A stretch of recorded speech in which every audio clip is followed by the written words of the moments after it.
Están bajo el pretexto que en la guerra al este de Europa hay mucho en juego, incluso la supervivencia de Ucrania, pero también la seguridad de todo el planeta. El gobierno de Javier Milei, sí, de la Argentina, se ha unido al grupo de contacto sobre la defensa de Ucrania, lo que se conoce como el formato Ramstein. Nos preguntamos, ¿qué implica esto? ¿Qué hay detrás de este movimiento digitado por Estados Unidos? Analicemos los escenarios geopolíticos. Inicia el mapa. Bienvenidos.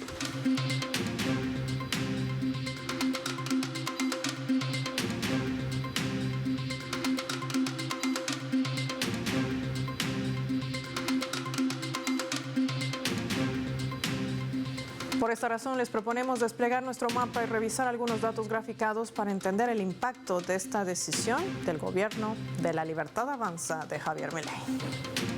Argentina en etapa entreguista. Identificamos a esta nación suramericana con los colores de su bandera.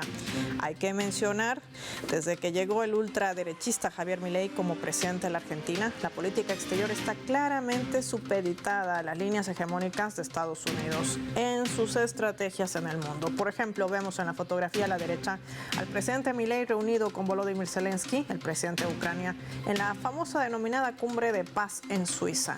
Una clara acción que es muestra de los lazos del nuevo gobierno argentino y por eso también la nación sureña se inclina de manera oficial a este grupo de contacto denominado Formato Ramstein, una asociación de países que apoya a Ucrania mediante el envío de equipamiento, escuche bien, y entrenamiento militar. A incorporarse al grupo solo se requiere de la aceptación por parte del jefe del Pentágono. En los actuales momentos está liderado por el general Lloyd Austin, secretario de Defensa de los Estados Unidos, a quien vemos también sentado en esa mesa en la fotografía a la izquierda de su pantalla. Este grupo se ha creado hace 2 años tras haberse iniciado el despliegue de la OTAN al este de Europa en una agresión confrontacional contra Rusia y la conforman los ministros de defensa de los países otanistas, claro está, quienes se reúnen de manera mensual para evaluar el suministro y operaciones militares que emprende Kiev. Cabe destacar que esta alianza militar ha planteado la posibilidad de establecer centros regionales de instrucción militar para países afines como África, Oriente Medio, Asia, para poder actuar en otras zonas de despliegue. El grupo Ramstein, que es un formato, es parte de la OTAN, de modo que la incorporación de la Argentina a ese bloque responde también a la solicitud que ha efectuado en abril de pertenecer como socio global de esta alianza guerrerista. ¿Qué pretende con esto Milei? Vamos a analizarlo con nuestros invitados.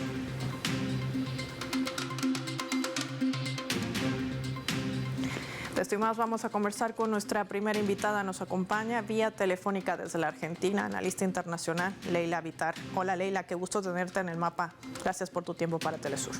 Buenas tardes. Gracias por la invitación. Leila, nos preguntamos, ¿qué le interesa a la OTAN de la Argentina? Bueno, yo creo que con el triunfo de Javier Milei, lo que sucedió fue que Washington también triunfó, ¿no?, en la región. Para entender lo que estamos viendo en materia de política exterior en Argentina, tenemos que tener en cuenta que todo se mueve según los caprichos ideológicos del presidente. No hay nada más allá de eso, hay una línea total a Washington y la OTAN en ese sentido lo que gana es influencia en una región que viene cada vez viene creciendo, ¿no?, también de la mano de China, con las inversiones chinas. La idea es contrarrestar un poco esa influencia china y bueno, con Milei se logró ese objetivo por parte de Washington. Eso por un lado. Por otra parte, Argentina tiene mucho que perder en todo esto porque lo que vemos es el involucramiento de nuestro país en un conflicto en el que no tenemos absolutamente nada que ver. Hay mucho por perder y nada por ganar. Esto es ideológico, claramente, porque lo que escuchamos por parte del presidente es que Occidente, la civilización occidental y los valores occidentales están en riesgo, y él se quiere como erigir como esa especie de representante occidental que va a proteger esos valores. Frente a el comunismo, ¿no? Estamos ante una persona que, bueno, su manera de pensar muy adolescente, en la que divide el mundo entre buenos y malos, entre capitalismo y comunismo, con esa mentalidad de Guerra Fría.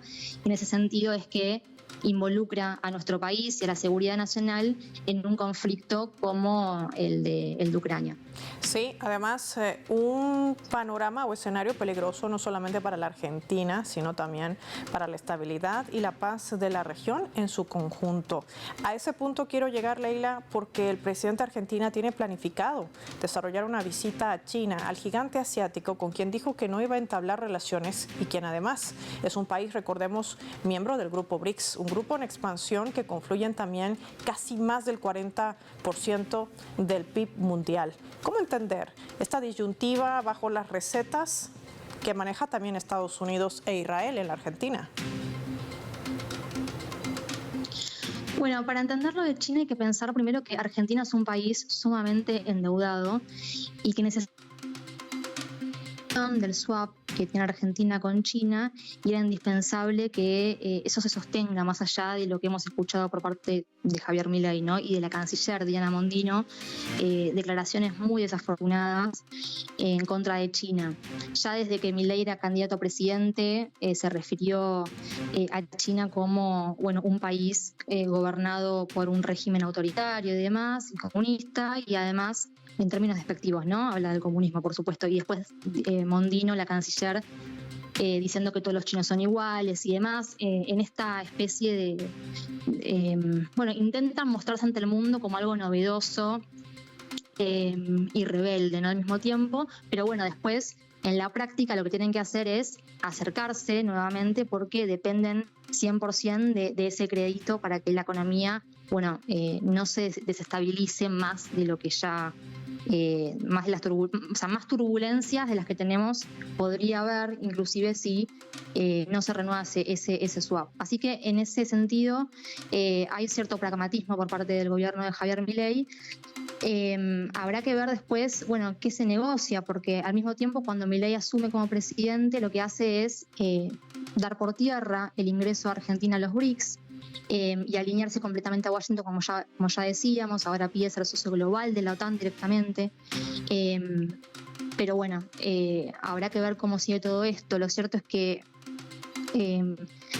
la OTAN tiene una base militar en nuestro territorio. Recordemos que Argentina, parte del territorio argentino hoy está usurpado por el Reino Unido, y hay una base de la OTAN en nuestro territorio, y Argentina está perdiendo esa posición de neutralidad que ha mantenido a lo largo de los años, desde la vuelta de la democracia, con una manera de hacer diplomacia que es disruptiva en este momento y que puede traer consecuencias muy graves, como decía previamente, para la seguridad nacional y el posicionamiento argentino en general en el mundo, ¿no? Agradecemos a Leila Vital por haberse contactado con nosotros. Al regreso vamos a tratar de profundizar los escenarios geopolíticos más allá de lo que se conoce a través de los medios de comunicación. Esa es la importancia también del análisis hoy en el mapa. Hacemos una pausa revisando lo que trae nuestra escala.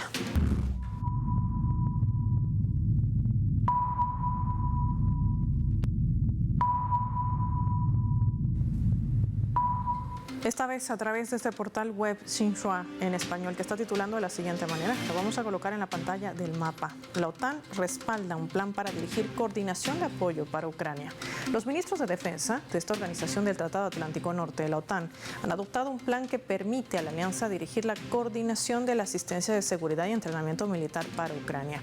Así lo destacaba el secretario general de la OTAN, Jens Stoltenberg, después de una reunión ministerial de 2 días en la sede de la OTAN en Bruselas. Stoltenberg dijo a los periodistas que la OTAN va a supervisar el entrenamiento de las Fuerzas Armadas ucranianas en instalaciones de entrenamiento de países aliados y apoyar a Ucrania mediante la planificación y coordinación de las donaciones.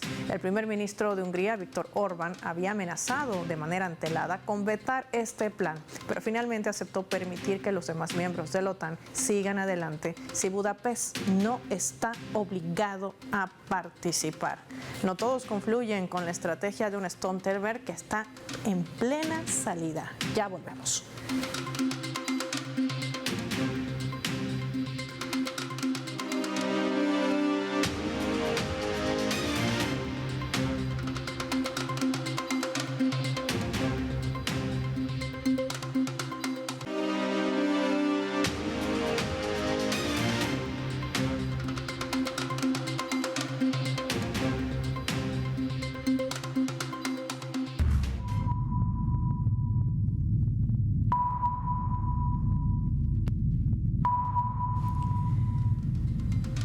Vamos a sumar otro elemento también para el análisis a través de la fotografía en la imagen. La ministra de Seguridad de la Argentina, Patricia Bullrich, junto al presidente de El Salvador, Nayib Bukele. Una visita de 4 días a El Salvador que efectuaba la ministra para analizar el modelo de seguridad que implementa Bukele.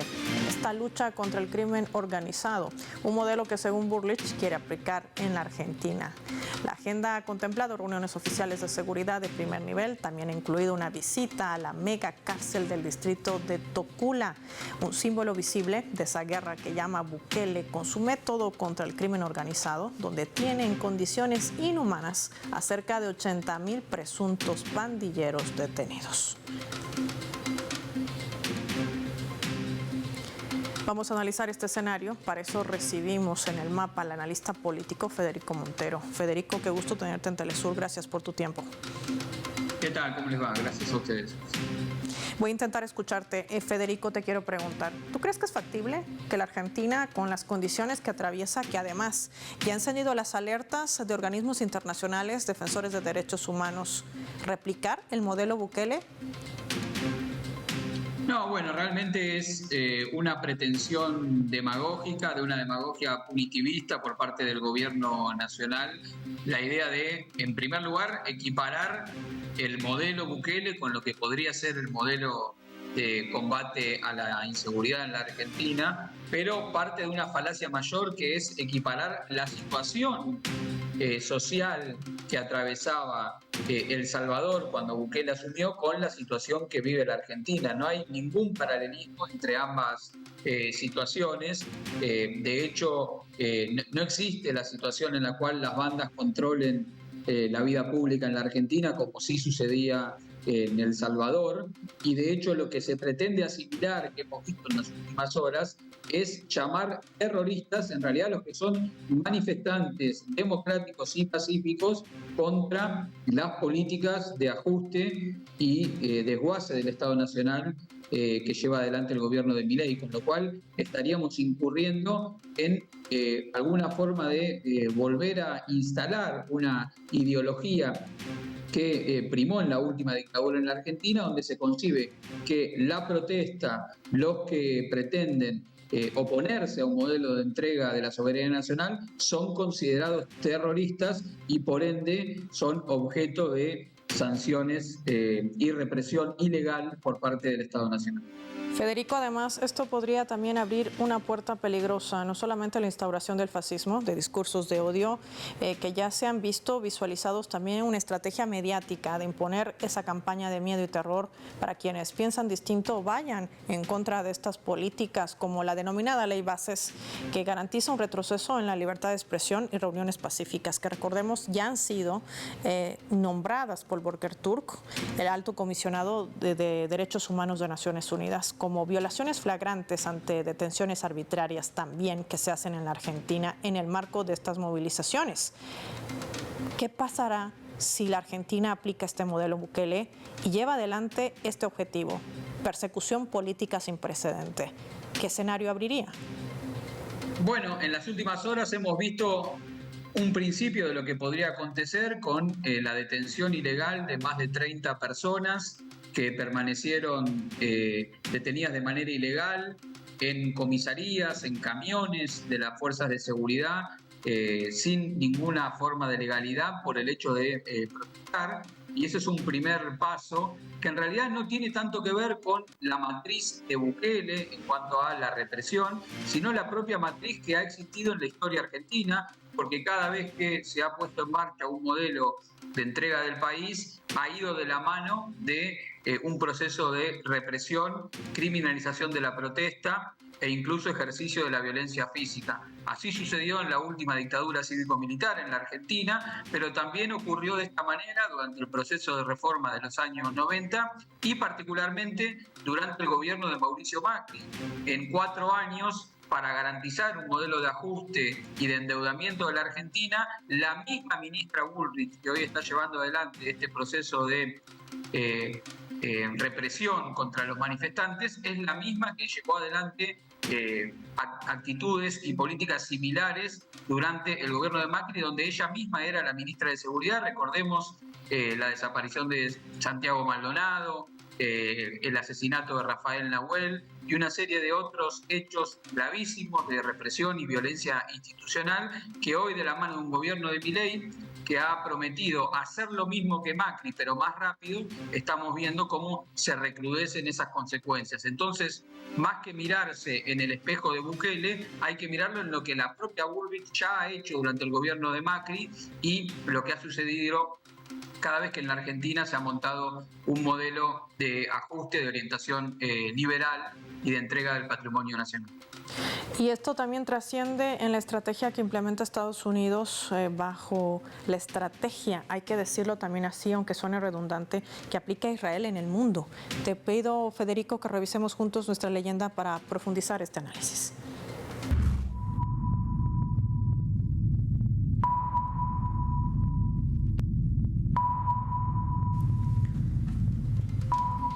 Hay un comunicado oficial que ha lanzado la República Popular de China a través de su portavoz del Ministerio de Relaciones Exteriores. Lo colocamos en la pantalla del mapa. Lin Yan decía: la venta forzada de Citgo constituye un nuevo episodio de la agresión multiforme que se ejecuta desde las instituciones de los Estados Unidos contra Venezuela. Estados Unidos debe abolir por completo las sanciones unilaterales ilegales contra Venezuela y hacer más cosas que conduzcan a la paz, la estabilidad y el desarrollo de este y otros países.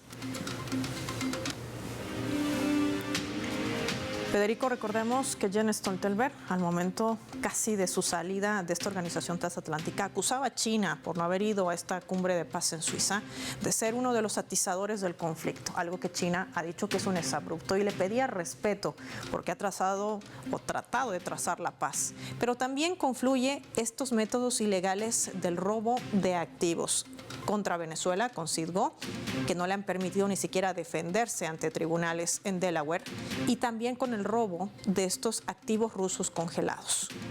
¿Cómo impacta estas decisiones, además, en un año electoral, no solo para Estados Unidos, sino también para Venezuela? ¿Qué realidad desnuda?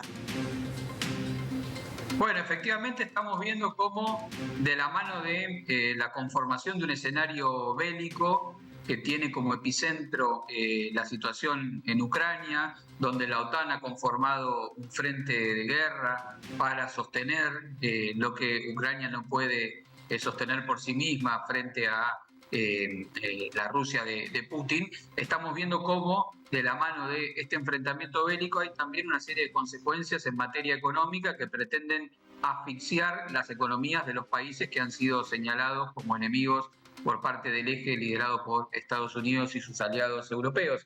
En el caso de Rusia, hemos visto en esta llamada, entre comillas, conferencia de paz, donde faltaba uno de los contrincantes, con lo cual es difícil pensar una paz desde ese lugar, como se anunciaron que más de 50.000 millones de dólares, que eran parte de lo incautado, de los activos rusos incautados por las potencias occidentales, van a ser destinados nada más y nada menos que para apoyar el suministro bélico y logístico de la propia Ucrania. Y en algún sentido también es similar con lo que ha sucedido con los activos venezolanos, cuyo origen se remonta al autoproclamado presidente Guaidó, que quedó en la nada, pero sin embargo los activos nunca fueron devueltos a Venezuela. Vemos aquí entonces como hay una faceta económica de esta pretensión del estrangulamiento político, como bien vos marcás, en un contexto electoral que se da tanto en Venezuela de cara a las presidenciales que se van a realizar el próximo 28 de julio, como en Estados Unidos, que va a haber elecciones ahora en noviembre, donde está muy pareja la elección entre Donald Trump y el actual presidente Biden, si es que se sostiene como candidato Biden, porque no le están dando muy bien las encuestas, y en la propia Europa, donde el escenario electoral marcó el ascenso de una forma de derecha nacionalista que no está tan alineada 100% con los planes de la OTAN como sí lo está la centro-derecha que retuvo el poder. Con lo cual, este juego entre el conflicto bélico, la dimensión económica de captura de activos y el correlato electoral, a tratar de influir, ahogando la economía, polarizando la opinión pública y de esta manera influir en el resultado electoral, es algo que hay que seguir muy de cerca en estos 3 procesos electorales que van a acontecer durante este año. Pensemos que como resultado de las últimas elecciones parlamentarias europeas vamos a ver en Francia qué sucede con el propio gobierno de Macron, uno de los abanderados de la alianza de la OTAN contra Rusia. Ahí está un escenario, una radiografía para poder entender qué es lo que le interesa a la OTAN en su avance también por nuestra región, dentro de sus planes en América Latina para vulnerar la estabilidad y la paz regional, digitando también su injerencia a través de procesos electorales, como lo hace en Venezuela con el robo de activos también, así como emprende su arremetida contra Rusia y contra China, tratando de frenar el surgimiento de este nuevo mundo multipolar. Agradecer a Federico Montero por su tiempo y su análisis para nuestros televidentes en El Mapa. Gracias, Federico, que sea hasta un próximo contacto. Nosotros vamos a revisar ahora nuestra coordenada.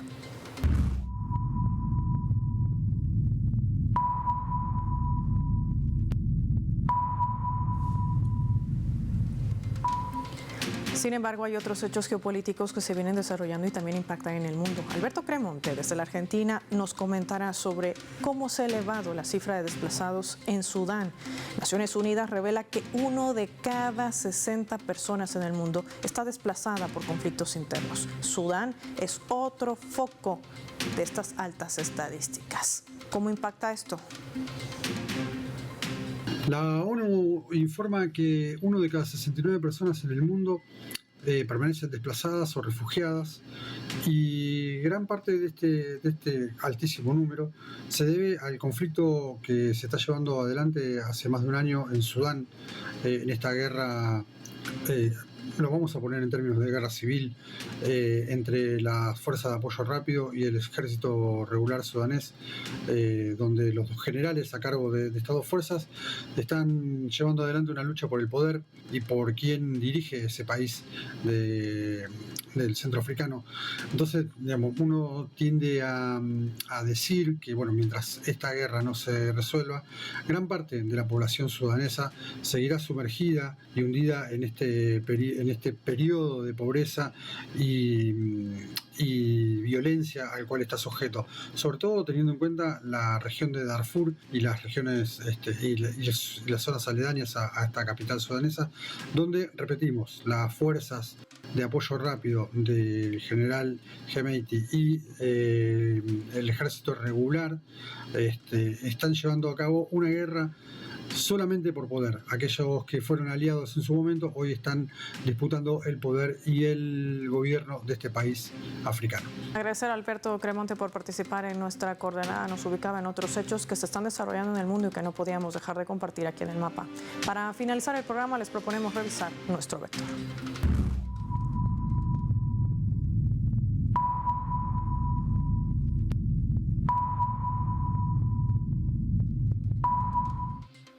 Nuestro radar en El Mapa hoy nos refleja las 3 claves sobre este tema.